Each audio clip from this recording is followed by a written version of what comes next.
இல்ல நீ நெக்ஸ்ட் ஒரு பண்ணியா பிறக்க போற. என்னது பண்ணியா பிறக்க போறேனா? இப்போ நீ மோட்சம் அடைய முடியாது. ஏன்னா உன் மனசுல ஒரு ஆசையை வந்துருச்சு.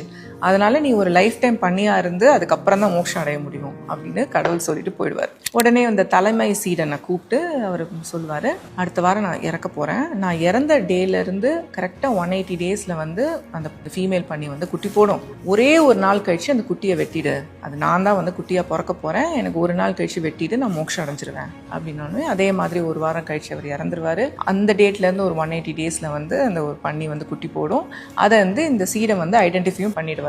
ஒரு நாள் கழிச்சு அங்கே போனாக்கா அந்த குட்டி ரொம்ப சின்னதாக இருக்கும். இந்த சீடன் பார்த்து, சரி நம்மளோட குரு ரொம்ப ஆசைப்பட்டாரு, ஒரு நாள் வேணாம் ஒரு வாரம் கழிச்சு வெட்டுவோம் அப்படின்ட்டு போயிடுவார். ஒரு வாரம் கழிச்சு கரெக்டாக வெட்ட போகும்போது பண்ணி பேசும், என்னை வெட்டாத, என்ன குருவே நீங்கள் தானே சொன்னீங்க வெட்ட சொல்லி, உங்களுக்கு இதை வெட்டினா தானே மோட்சம் கிடைக்கும்னோடனே, மோட்சமாவது ஒன்றாவது, எனக்கு இந்த வாழ்க்கை ரொம்ப பிடிச்சிருச்சு, ரொம்ப ஜாலியாக இருக்குது, அதனால எனக்கு வேண்டாம், என்னை வெட்டாத, நான் கொஞ்சம் வாழ்ந்துட்டு போகிறேன் அப்படின்ட்டு அந்த குரு சொல்வாராம் பண்ணி ரூபத்தில். இதில் என்ன ஆயிடுது பாருங்க, கடவுளுக்கு பக்கத்தில் மோட்சம் அடைய வேண்டிய ஒரு குரு பன்னிகளை பார்த்து ரொம்ப அதை ரசிச்சதுனால அவர் நம்ம பண்ணியா வாழ்ந்துடலாங்கிற ஒரு மென்டாலிட்டிக்கு வந்துடுறாரு.